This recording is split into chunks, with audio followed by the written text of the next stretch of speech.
Andijon davlat universiteti fizika-matematika IT fakulteti kompyuter injeneriya IT servis masofaviy ta'lim yo'nalishi 3-bosqich talabasi Rustamov Baxtiyorman. Ikkinchi amaliy mashg'ulotimizni videozapis tariqasida ko'rib o'tamiz. Biz Arduino qurilmasi orqali ishlash ko'nikmalarini hosil qilayotgan edik. Bugun ham mana yana tinkercad.com sayti orqali kirib ro'yxatdan o'tganmiz. Bu yerda mana o'zimizning ism familiyamiz turibdi va ikkinchi amaliy mashg'ulotimizga start beramiz. Nariga chiqish biletning so'nisi qo'shimcha qurilmalardan foydalangan holatda boshlash tugmasini bosganimizda bizga hozirgi holatda eski, ya'ni avvalgi nimamizni ochib beryapti. Ya'ni bu holatni boshida avval o'zim testirovka qildim va testirovka qilib undan so'ng videozapis tayyorlashga tayyorladim. Bu bizga nima kerak bo'ladi? Birinchi navbatda Arduino Uno mikrokontrolleri, breadboard maket platasi, 4 ta LED va bu ledlarni biz qizil, yashil, sariq, ko'k ranglarga bo'yaymiz, rang beramiz va 4 ta rezistorlar 220 yoki 330 ohmda adashmasam va jemper simlar hamda USB kabel Arduino'ni kompyuterga ulash uchun va kompyuter va Arduino IDE dasturi. Bundan maqsad biz tajribada Arduino mikrokontroller orqali bir nechta LED diodlarini navbat yoqib o'chirishni o'rganamiz. Bu orqali mikrokontroller dasturlash asoslari, sifrovoy chiqish pinlari bilan ishlash, apparat va dastur integratsiyasi bilan tanishib chiqamiz. Hop, kirish qismida aytadigan bo'lsak, mana Arduino Uno mikrokontrollerini olib o'tdik. Yana bir bor eslatib o'tamiz. Arduino nima va nima uchun ishlatiladi? Arduino bu kichik mikrokontroller platasi. U kompyuterdan kod qabul qiladi va tashqi qurilmalarni boshqaradi. Masalan, lampochkalar, motorlar, sensorlar, diodlar, displeylar. Hop, nima maqsadda ishlatiladi degan savolga ham javob berib ketadigan bo'lsak, robototexnika loyihalarida, avtomatik yoritish tizimlarida, signalizatsiya va xavfsizlik tizimlarida, temperatura, namlik, yorug'lik kabi sensorlarni o'lchashda yoki ta'limda dasturlash va elektronika asoslarini o'rganishda ishlatiladi. Bu yerda bizda yana kerak bo'ladigan sxemalarimiz mana bu mikrosxema, chip va LED diodlarimiz. Buni bu yerga olib o'tsak bizga xalaqit qilmaydi. Bu mikrosxema, chip bu kichik elektromiya. U tokni qabul qiladi va dastur buyruqlariga ko'ra ishlaydi. Arduino'ning o'zida mikrosxemasi bor. Bu LED diodlari bu yorug'lik chiqaradigan light emitting diode deb o'qilarda adashmasam, yorug'lik chiqaradigan diod u tok berilganda yonadi. Nima uchun LED bizga kerak?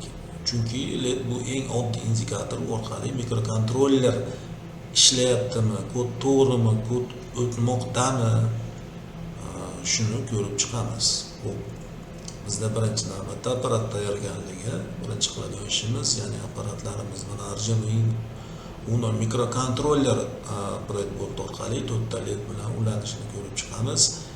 LEDni anod va katodlari bitta mana biz kattaytirib tushuntirish beradigan bo'lsak, bitta LEDni anodi uzun oyoq, ya'ni tok kirish qismi, buni Arduino'ning raqamli piniga ulaymiz. Va katod qisqa oyoq, tokda chiqish qismi, buni rezistor orqali JNDga ulaymiz, ya'ni zazimaliga yerga ulaymiz desak bo'ladi. Nima uchun shunday? Chunki LED diod bir tomonga tok o'tkazadi. Agar anod va katodni teskari ulasak, LED yoqilmaydi. Shuning uchun anodni pinga, katodni esa JNDga ulaymiz. Breadboardni qayerga qo'yishimiz mumkin? Breadboardda har bir qatorni ichki tomondan bir-biriga ulangan holatda qo'yishimiz mumkin. Masalan, ledni anodini, predmodni bir qatorga qo'yamiz va shu qatorga Arduino'ning kelgan signal simini ulaymiz. Masalan, ikkinchi pindan kelgansimda 6-qatorga qo'ysak, 6-qatorga ulaymiz. Ledni katodigini boshqa qatorga qo'yamiz va shu qatorga rezistorni ulaymiz. Rezistorning ikkinchi uchini esa JNDga ulanadi. Nima uchun shunday qilamiz? Chunki rezistor tokni cheklaydi. Agar rezistor bo'lmasa, led yonib ketishi yoki Arduino zarar ko'rishi mumkin. Xo'p, endi buni amalda ko'rib va qilib chiqamiz. Buni biz 16ga JNDda 16ga adashmasam qo'ygan edik. Birinchi betga qo'ysak, notni ro'parasiga bo'lyapti. Endi led nimamizni qo'yib chiqamiz. Diodni qo'yib chiqamiz led diodini. Xo'p, birinchi ledni aytaylik, ikkinchi nimaga qo'yaylik, qatorga qo'yaylik va buni bu menyudagi tugma orqali aylantirishimiz mumkin. Mana ko'rib turibmiz. Va bu holatda biz mana aylantirib chiqdik. Va yana boshqa ledlarimizni ham qo'yib chiqamiz. Har bitta ledlarni olib o'tib olsak, bizga 4 ta led kerak bo'ladi dedik. Hozir mana 4 ta ledni olib o'tyapmiz va keyingi ledlarni qo'yib chiqamiz. Buni aytaylik, mana 6-qatorga qo'yaylik, orasidagi masofani saqlagan holatda va buni ham aylantirib o'tdik. Va bu keyingi ledimizni esa 10-qatorga qo'yamiz. Buni ham mana aylantirib qo'yib chiqyapmiz. Va buni esa biz 16-qatorga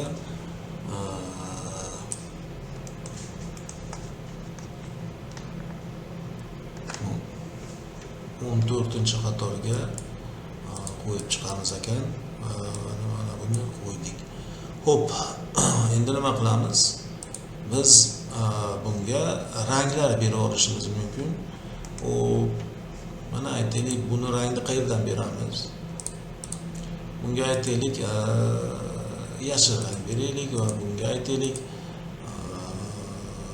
sariq rang beraylik va bunga aytaylik, moviy rang beraylik. Arduino platasi. Xo'p, endi biz nima qildik? Hozirgi holatda bu rang berishimizdan maqsad nima bizda? Chunki qizil ledda biz chalkashmasligimiz uchun tartibni saqlagan holatda qilyapmiz buni. Ya'ni har bir ledni boshqarish uchun turli ranglarga bilan o'zimizga moslashtirishimiz va qaysi sim qaysi pinga ulanganini oson ajratib olishligimiz uchun bu narsani qildik. Endi keyingi qiladigan ishlarimiz biz simlarni ulaymiz va JNDga rezistorni ham ulab, uni ham ko'rib chiqamiz. Birinchi qiladigan ishimiz JNDdan olib o'tamiz.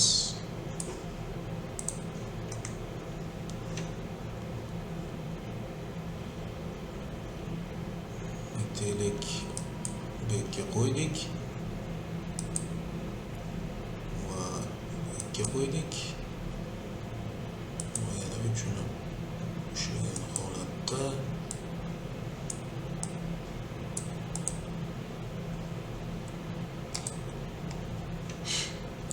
keyingi holatimizda esa endi pinlarga ulaymiz, ya'ni raqamli digital PWM. 5-simimizni 2-qatordagi diodimizga ulaymiz.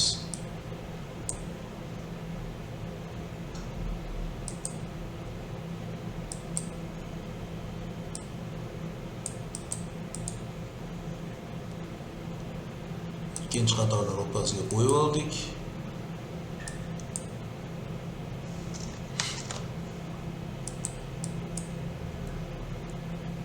va mana ulab chiqyapmiz.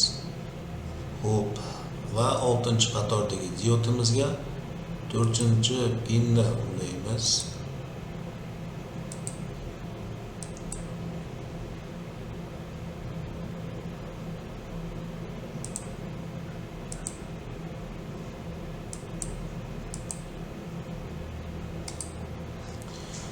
Va 10-qatordagi diodimizga 3-pinni ulaymiz.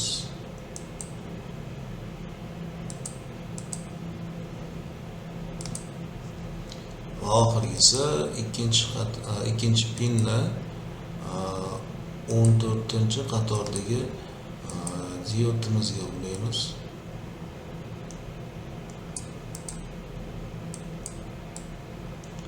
Sichqonchada ozgina muammolarim borligi uchun yaxshiroq ishlamayapti. Xo'p, buni ham o'z ranglari bilan moslashtirib olishimiz mumkin. JMDdan ulangan rezistorga aytaylik, mana bu yerdan qora rangni berishimiz mumkin.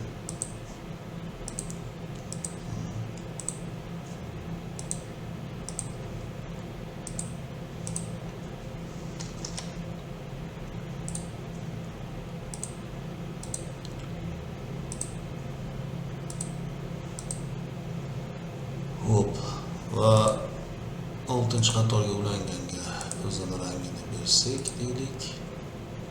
Qizil rang.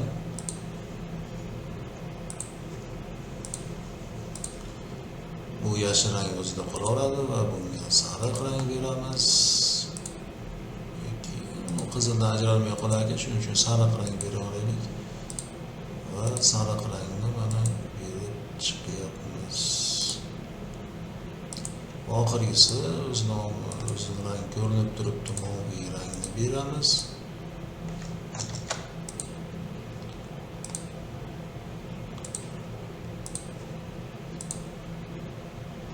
Va bizga mana tayyor qurilmamiz tayyor holatga keldi. Endi bunga yerda qisqacha izoh berib o'tadigan bo'lsak, qizil ledda, ya'ni uzun oyog'i va yashil leddagi va sariq leddagi va moviy ko'k rang leddagi diodlarimizning uzun oyoqlari, anodlari breadboardni yuqori qatoriga joylashdi barchasini va biz uni JMDga rezistor orqali uladik. Qizil ledni 2-qatorga, qisqa oyog'ini, katodini va yashil ledni katodini 7-nimasiga, katodini 6-qatorga va sariq ledimizni katodini esa 10-qatorga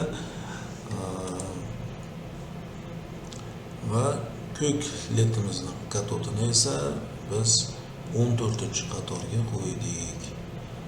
Hop, va bundan biz nima maqsadga erishishimiz mumkin? Nima uchun shunday qildik? Chunki bu ulanish ledlarni dastur orqali boshqarish imkonini beradi. Har bir pinni hech yoki low qilish, ya'ni pasaytirish yoki ko'tarish orqali ledni yonishi yoki o'chishini nazorat qiladi. Nima uchun? Endi JMDga ulaymiz. Chunki barcha tok zanjiri yopiq bo'lishi kerak. Leddan tok o'tib JMD orqali qaytishi shart. Shuning uchun JMD asosiy yer ulanishi.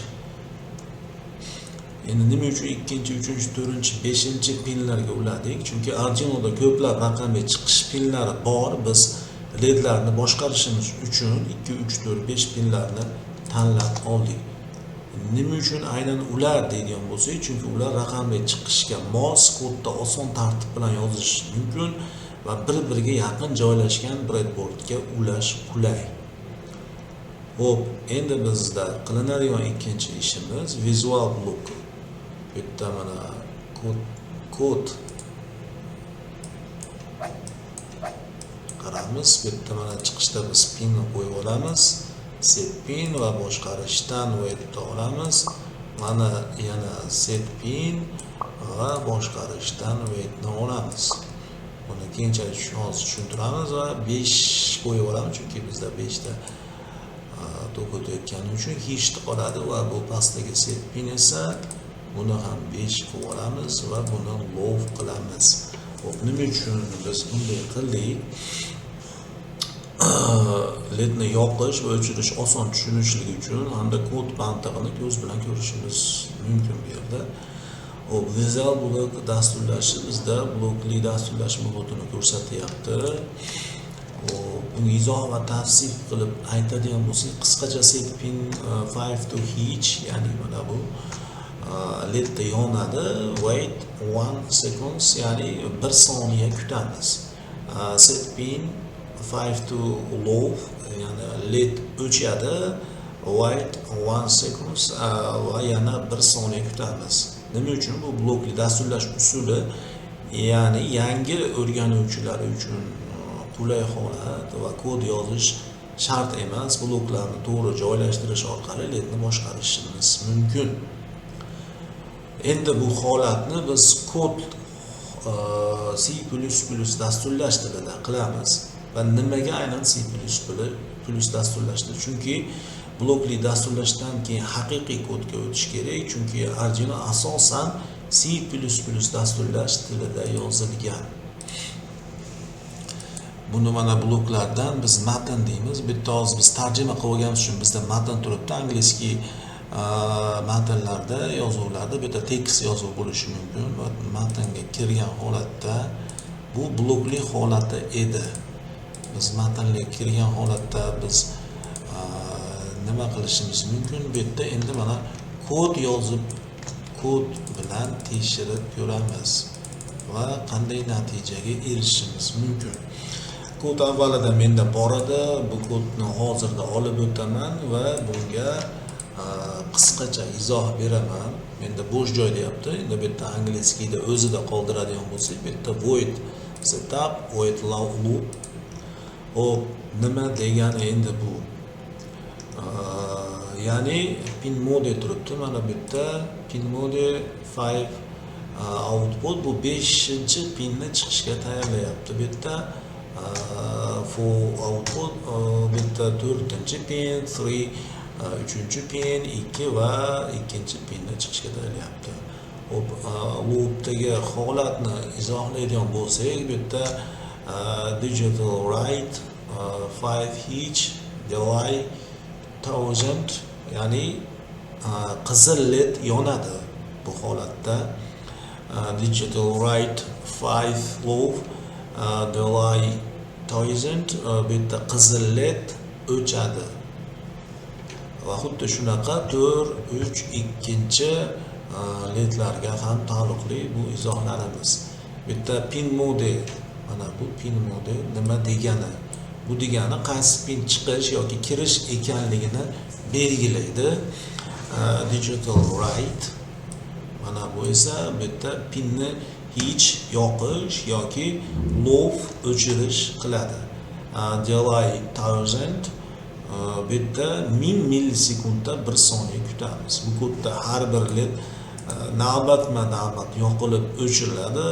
Har bir pin hech bo'lganda tok o'tadi va led yonadi. Low bo'lganda esa tok uziladi va led o'chadi.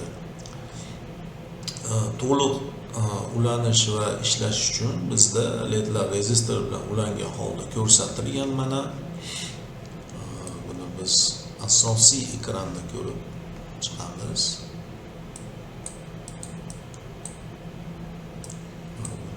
Agar surishga imkoni bo'lsa surib ko'rardik. Bizda monitorimiz ozgina pand beryapti, sichqonchamiz ham shu holatda ko'rib chiqaramiz. Ledlar rezistorlar tokni cheklaydi. Bu yerda led yonib ketmasligi uchun, ya'ni mana bu qorasini nazarda tutyapmiz va barcha ledlar Arduinodan boshqariladi. Mana bu 4 ta rangli ledlarimiz Arduino Uno bilan boshqariladi. Kod ishga tushganda ledlar navbatma-navbat yonib o'tishi kerak. bizni amaliy mashg'ulotimizda. Hop, nima uchun bu sxema xavfsiz va to'g'ri ishlaydi? Chunki ledlar uzluksiz ravishda navbat bilan yonib o'chish orqali mikrokontroller dasturlash asoslari namoyish qilinadi. Hop, endi buni biz mana Start Simulation orqali tekshirib chiqamiz. Haqiqatda led diodlarimiz navbatma-navbat o'chib yonishini. Startni bosdik va bizda mana ketdi proses. Yashil, sariq, ko'k. Ya'ni qizil, yashil, sariq, ko'k. Amaliy mashg'ulotimiz muvaffaqiyatli yakun topdi desak bo'ladi. Xulosa qilib aytadigan bo'lsak, bizda mana Arduino Uno qurilmamiz tayyor bo'ldi. Nima hosil bo'ldi? Ledlar navbatma-navbat yonib o'chdi. Yonib o'chishini ko'rib turibmiz. Mikrokontroller orqali apparatni dasturi bilan boshqarishni o'rgandik. Bu orqali simlar, led, mikrosxema va kodni o'zaro bog'liqligini angladik. Hamda blokli dasturlash va C++ kod orqali bir xil natijaga erishdik desak ham bo'ladi. Va oxirida aytib o'tishimiz mumkin, nima maqsadda ishlatilishi mumkin? Bu ta'limda, masalan, talabalarga elektronika va dasturlashni o'rgatishda, amaliyotda indikatorlar, signalizatsiya, avtomatik tizimlarda, loyihalarda, robotexnik, intellektual qurilmalarda ishlatiladi deb xulosa qilishimiz mumkin. IT servis talabasi Rustamov Baxtiyor, e'tiboringiz uchun rahmat.